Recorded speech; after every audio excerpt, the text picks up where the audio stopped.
네, 두 번째 시간에는 그 재가급여에 대해서 더 살펴보겠습니다. 방문 요양은 그 장기 요양 요원이라고 하는 그 간호사나 요양보호사 등이 그 수급자의 가정 등을 방문하여 신체 활동 및 가사 활동 등을 지원하는 장기 요양 급여의 형태입니다. 방문 목욕도 그 장기 요양 요원이 목욕 설비를 갖춘 차량을 이용해서 수급자의 가정을 방문하여 목욕을 제공하는 급여 형태이고요. 방문 간호는 그 의사나 한의사 또는 치과 의사의 지시에 따라서 간호사, 간호조무사 또는 그 치위생사가 그 수급자의 가정을 방문해서 간호, 진료의 보조, 요양에 관한 상담 또는 구강위생 등을 제공하는 급여입니다. 주야간 보호는 일일당을 얘기하는 건데요. 수급자를 하루 중 일정한 시간 동안 장기 요양 기간에 보호하여 목욕, 식사, 기본 간호나 치매 관리, 응급 서비스 등 심신 기능의 유지 향상을 위한 교육과 훈련 등을 제공하는 급여 형태입니다. 단기 보호는 이것도 일일당인데요. 수급자를 월 15일 이내 기간 동안 장기 요양 기간에 보호하여 신체 활동 지원 및 심신 기능의 유지와 향상을 위한 교육과 훈련 등을 제공하는 장기 요양 급여의 형태입니다. 기타 재가급여를 살펴보면요. 수급자의 일상생활 또는 신체 활동 지원에 필요한 용구를 말합니다. 보건복지부 장관이 정해서 고시하는 것을 제공하거나 대여하여 노인 장기 요양보험 대상자의 편의를 도모하고자 지원하는 장기 요양급여 형태입니다.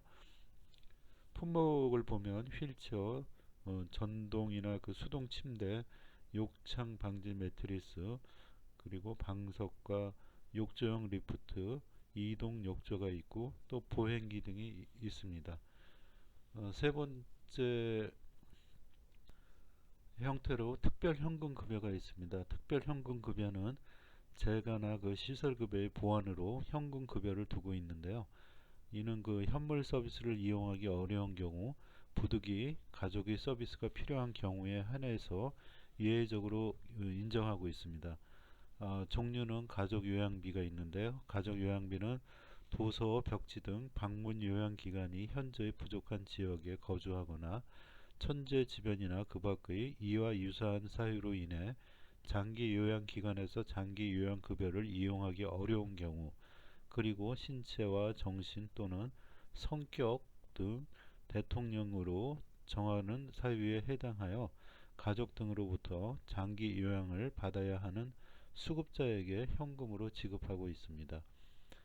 두 번째, 특례 요양비는 수급자가 장기 요양기관으로 지정되지 않는 장기 요양시설 등의 기관과 재가 또는 시설급여에 상당한 장기 요양급여를 받는 경우 장기 요양급여 비용의 일부를 지급하고 있습니다. 요양병원인데요. 이건 간병비라고도 합니다. 이는 그 수급자가 노인 전문 병원 또는 요양병원에 입원한 때 장기 요양에 소요되는 비용의 일부를 지급하는 내용입니다. 다음으로 노인 장기 요양보험의 인정 신청에 대해서 살펴보면요. 첫 번째, 인정 신청 절차가 있습니다. 두 번째, 인정 신청 종류와 인정 기준과 점수로 살펴보겠습니다. 인정 신청 절차는 그 장기 요양급여를 받기 위해서 먼저 해야 할 일이 장기 요양급여를 받고자 하는 자가 의사 또는 그 한의사가 발급하는 의사소견서를 첨부하여 보험자인 국민건강보험공단에 장기요양 인정 신청서를 제출해야 합니다. 신청서가 접수되면 국민건강보험공단은 소속 직원으로 하여금 신청인을 방문하여 심신 상태 및 필요한 장기요양급여의 종류와 내용 등을 조사하게 하고 동조사 결과를 장기요양등급판정위원회에 회부하여 위원회에서 장기요양 인정 여부와 요양 등급을 심사 판정하도록 하고 있습니다. 그 장기요양 인정의 신청 자격은 그 65세 이상의 노인 또는 치매나 그 뇌혈관성 질환 그리고 파킨슨병으로 그 관련되는 그 그 질환 등 그 대통령령으로 정하는 노인성 질병이 있는데요. 여기에 해당하는 그 65세 미만의 자로서 장기 요양보험 가입자 또는 그 피부양자, 의료급여 수급권자가 해당되게 되겠습니다. 아울러서 이들의 수급권 보호를 위해 대리 제도라는 것을 정하고 있는데요. 그 신체적으로 정신적인 그 사유로 장기 요양 인정 신청이나 갱신 신청, 요양 등급 변경 신청 등을 본인이 직접 수행할 수 없을 때 본인의 가족이나 친족, 이해관계인, 사회복지, 전담 공무원 또는 시장이나 군수, 구청장이 지정하는 자를 대리할 수 있는 제도입니다. 장기 요양 신청에 대한 조사 시 그 지리적 사정 등으로 직접 국민건강보험공단 그 소속 직원이 직접 조사하기 어려운 경우나 또는 그 조사에 필요하다고 인정하는 경우 시나 군, 구에 조사 의뢰하거나 공동으로 조사할 것을 요청할 수 있는데요. 조사를 하는 경우 조사 일지와 장소 및 조사 담당자의 인적 사항 등을 미리 신청인에게 통보를 해야 합니다. 인정 신청 종류에는 5가지가 있는데요. 인정 신청, 갱신 신청, 등급 변경 신청, 급여의 종류와 내용의 변경 신청, 이의 신청 등이 있습니다. 인정 신청의 그 신청 사유는 장기 요양 인정 신청을 처음 하는 경우에 하는 것이고요. 신청 시기는 신청 자격을 가진 자가 장기 요양 등급을 받고자 하는 경우입니다. 장기 요양 인정 신청서와 의사 소견서가 있으면 되겠고요. 갱신 신청은 장기 요양 인정 유효기간 종료가 예정된 경우 신청 사유가 되겠습니다. 시기는 유효기간 종료 90일 전부터 30일 전에 할 수 있고요. 서류는 장기 요양 인정 갱신 신청서와 의사 소견서가 있어야 합니다. 다음으로 등급 변경 신청은 장기 요양 급여를 받고 있는 동안 신체적 정신적 상태의 변화가 있는 경우에 그 시기는 그 변경이 되는 사유가 발생했을 때 서류는 장기 요양 등급 변경 신청서와 의사 소견서가 있으면 되겠습니다. 급여 종류와 그 내용 변경을 신청할 때는 그 급여 종류와 내용 변경 사유가 발생했을 때 사실 확인서라는 그 서류를 준비해서 신청하시면 되고요. 이 신청은 통보받은 장기 요양 인정 등급에 이의가 있을 경우에 하는 것입니다. 그 다음에 인정 기준과 점수를 살펴보겠습니다.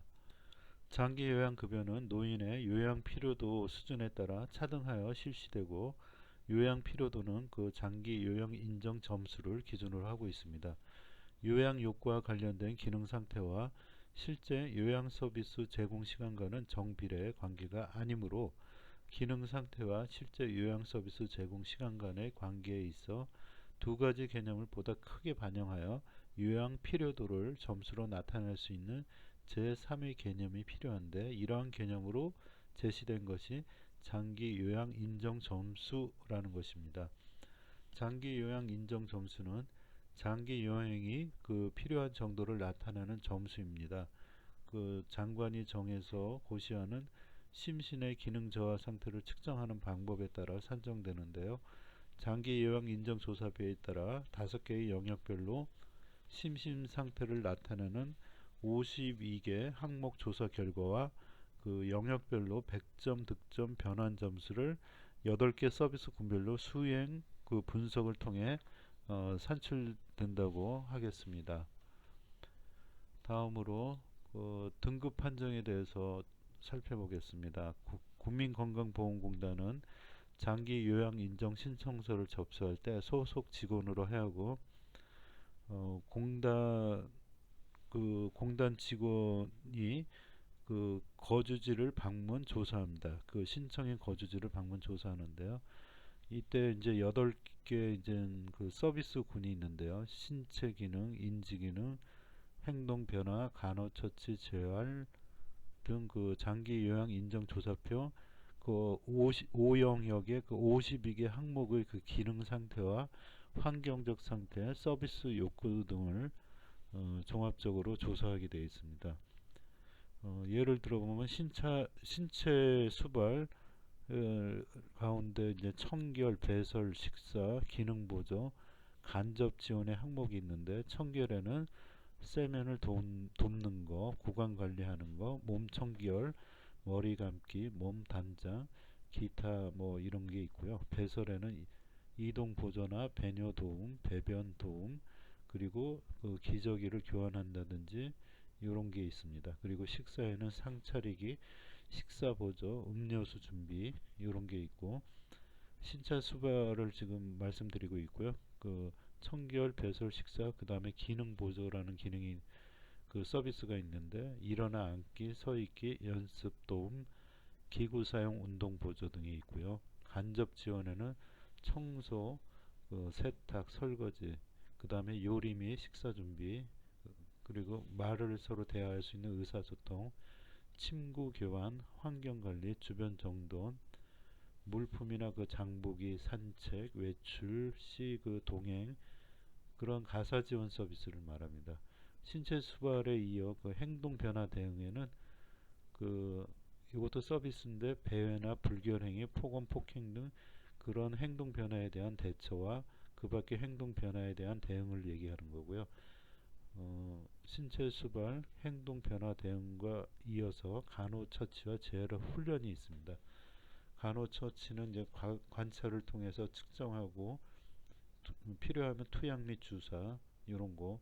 그 재활 훈련은 신체 기능 훈련, 기본 동작 훈련, 일상생활 동작 훈련이나 물리치료, 언어치료, 그 다음에 작업치료, 기타 기능 훈련을 담당하는 서비스로 보시면 되겠습니다. 그리고 그 방문 그 조사 결과 그 등급 판정위원회가 의사소견서나 특기사항 등을 기초로 신청인의 그 기능 상태나 그 장기 요양이 필요한 정도 등을 갖다가 등급 판정 기준이 있습니다. 1등급에서 5등급이 있는데 이를 통해서 심의 판정하고 있습니다. 1등급에서 5등급까지가 있다고 했는데요. 1등급 같은 경우는 심신의 기능 상태 장애로 일상생활에서 전적으로 다른 사람의 도움이 필요한 자로서 장기 요양 인정 점수가 95점 이상인 자를 말합니다. 이 등급은 그 앞부분은 뭐 기능 상태 장애나 이런 게 똑같이 반복되고 있고요. 일상생활에서 상당 부분 다른 사람의 도움이 필요로 한 자, 다른 사람이 필요로 해야 되겠죠. 기능 상태가 안 좋으니까요. 그래서 이 장기 요양 점수가 75점 이상, 95점 미만인 자가 2등급에 해당되겠습니다. 3등급인 경우에는 장기 요양 인정 점수가 60점 이상, 75점 미만인 자여야 하고요. 4등급일 경우에는 장기 요양 인정 점수가 51점 이상, 60점 미만인 자입니다. 4등급까지는 장기 요양 인정 점수로 나타나는 점수가 60점까지 이렇게 돼 있는데 5등급은 치매 환자로 분류되고 있습니다. 노인 장기 요양보호법 시행령 제2조에 따른 노인성 질병으로 한정하는데요. 여기서는 그 5등급에서는 장기 요양 인정 점수가 45점 이상 51점 미만인 자를 말하고 있습니다. 다섯 번째로 노인 장기 요양보험의 문제점을 첫 번째, 그 보건 의료 행위에 대한 문제점, 치매 특별 등급에 대한 문제점, 세 번째, 공적 연금 제도에 대한 문제점, 네 번째, 급여 형태의 문제점에 대해서 살펴보겠습니다. 첫 번째, 보건 의료 행위에 대한 문제점인데요.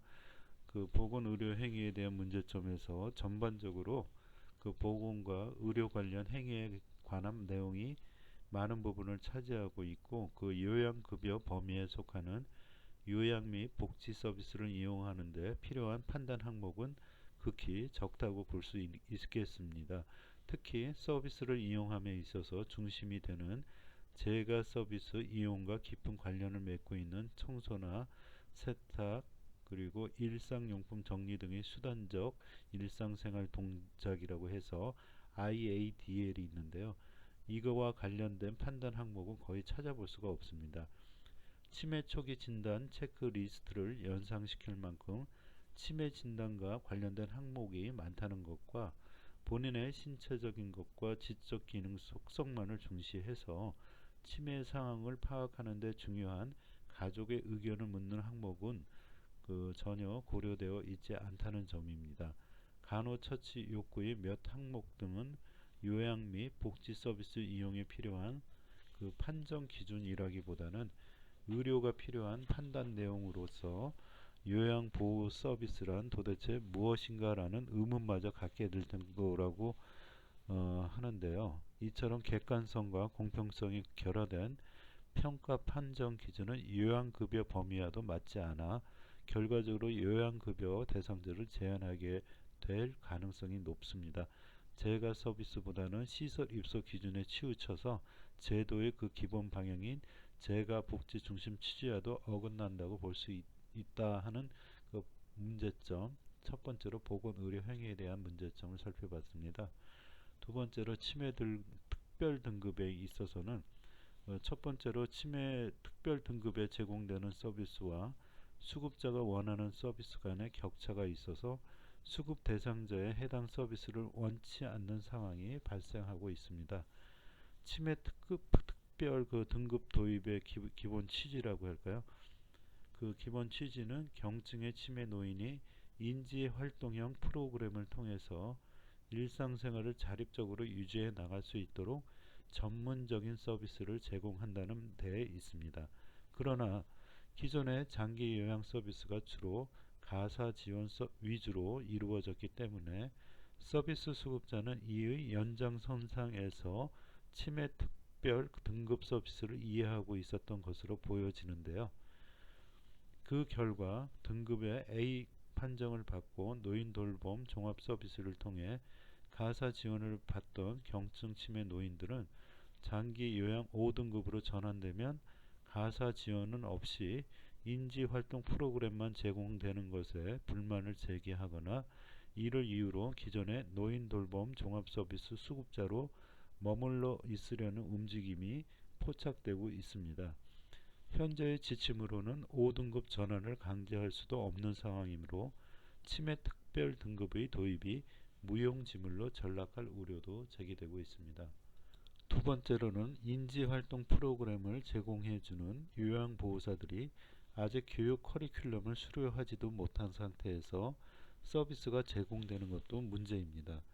2년차도 교육과정까지 80시간을 모두 이수해야만 인지활동 프로그램의 핵심이라고 할 수 있는 인지자극활동과 일상생활 기능 증진 운동, 그리고 운동과 일과 관리 등과 관련된 실습 과정을 두루 거칠 수 있는데요.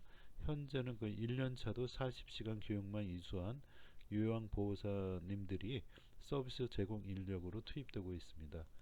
세 번째로 치매 특별 등급 프로그램의 제도적 효과를 위해 필요한 시설 인프라인 주 야간 보호시설이 절대적으로 부족하다는 문제가 제기되고 있습니다.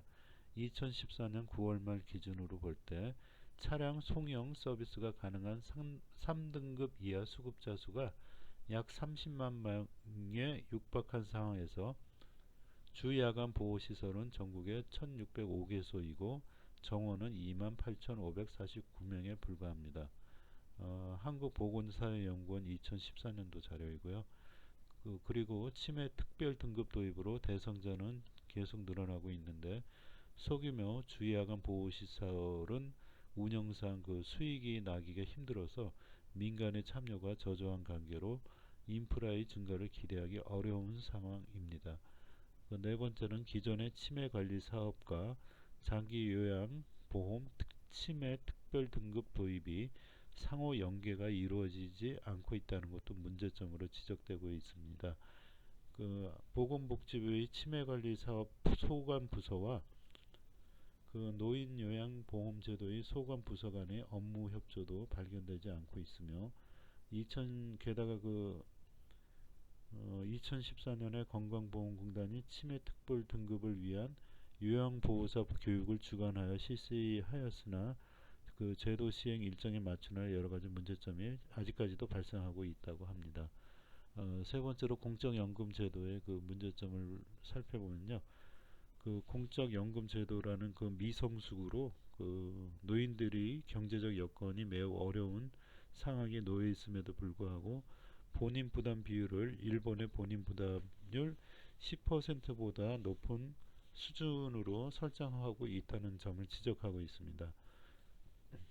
물론 본인 부담률이 높게 책정되어 있는 것은 현역 세대의 그 부담을 경감시키기 위한 조치라고 생각될 수가 있습니다.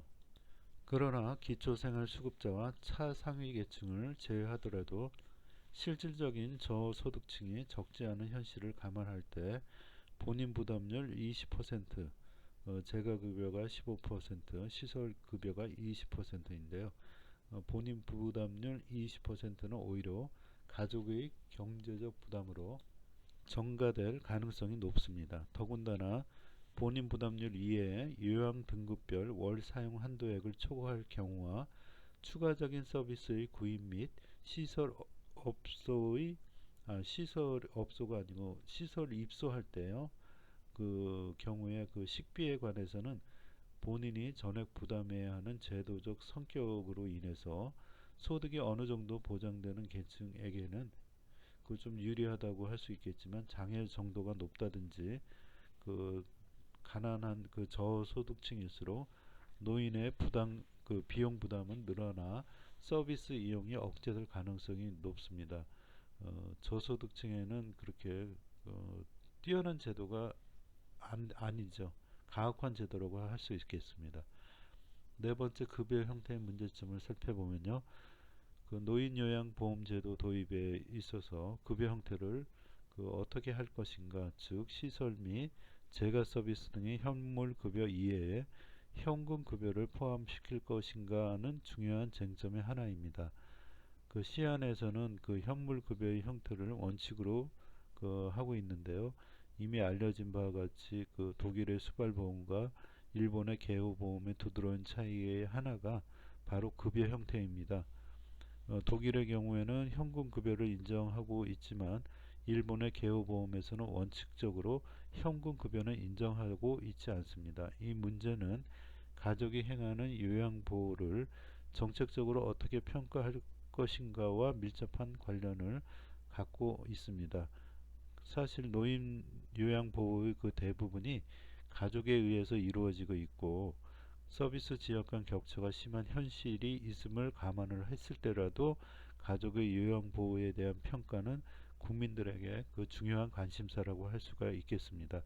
그러나 가족에 의한 요양보호를 요양보험의 그 급여로 인정할 것인가라는 정책적 결정 문제는 쉽게 결론 지을 수 없는 복잡하고 민감한 사항이기 때문에 시안에서도 찬반 논의만 이루어졌을 뿐 아직 결론을 내리고 있지는 못하고 있습니다. 다음으로 외국의 노인 장기 요양보험 제도에 대해서 살펴보겠습니다. 독일의 경우를 살펴볼 텐데요. 독일의 그 노인 장기 요양보험 제도의 자격 및 급여 범위, 급여의 종류 및 수준, 그 금고 및 프로그램 관리, 또 이어서 목차를 살펴보면서 하는데요. 그 외국의 노인 장기 요양보험 제도에 대해서 말씀드리자면 일단 그 지난 수십 년 동안에 걸쳐 노인 장기 요양에 대한 이슈가 그 서구 사회 및 외국에서 상당한 관심을 받았습니다. 이 문제는 인구 통계적 및 사회 추계의 관점에서 볼 때 매우 적실성이 높아지고 있다고 볼 수 있는데요. 이 말은 60세 이상 인구가 증가하는 데 비해 젊은 세대들의 수는 감소하고 있고 가족 구조나 친족의 형태와 생활 양식의 변화와 맞물려 자연적으로 발생되고 있습니다. 2025년도에는 26개국의 평균 수명이 그 80세를 넘을 것으로 예상되고 있습니다. 여기서 이제 80세라고 하는 것은 신체 쇠약에 따른 질병 유발과 정신질환이 발생할 가능성이 많은 것을 의미하는데요. 최소한의 추계에 따르더라도 그 장기 요양 보호를 요하는 인구가 그 1993년에 150만 명에서 2020년에는 200만 명으로 증가하고 2040년에는 230만 명에 달할 것이라고 전망하고 있습니다. 그와 동시에 가족으로부터 요양을 받을 가능성은 더 없어지는데요. 가족이나 친족으로부터 요양을 받을 가능성이 적어지는 것은 2010년이나 2020년경에 이르게 되면 더욱 절박해집니다. 심지어는 부양가족이 한 명도 없는 요양 대상자의 수가 눈에 띄게 증가할 것입니다. 연령 성년들로부터 부양을 받아야 할 노인 인구의 비율이 1995년도에는 12%였습니다. 2025년도에는 17%로 증가하리라고 보고 있는데요. 세대 간의 요양 제공이 더욱 중요해지고 있고, 현재까지는 배우자나 친척에 의한 요양이 상당 부분 차지를 하고 있는 현실을 감안하면 향후에 부딪힐 문제는 매우 심각해질 수가 있다고 여겨집니다.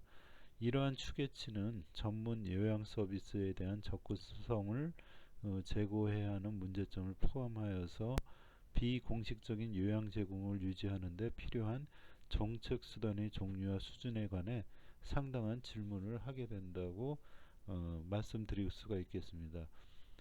첫 번째로 독일의 노인 장기 요양보험 제도, 요양보험법은 독일 사회보험의 틀 위에서 강제적인 장기 요양보험을 도입하고 있습니다. 독일은 1995년 1월 이후 약 90%의 독일 국민들이 이 장기보험에 가입되고 있으며, 나머지는 민간 요양보험에 의해 가입되고 있습니다. 재원은 가입자의 임금에서 공제되는 방식으로 질병보험과 함께 쌍두마차를 이루고 있다고 볼 수 있습니다. 자격 및 급여 범위에 대해서는 3교시에 살펴보도록 하겠습니다.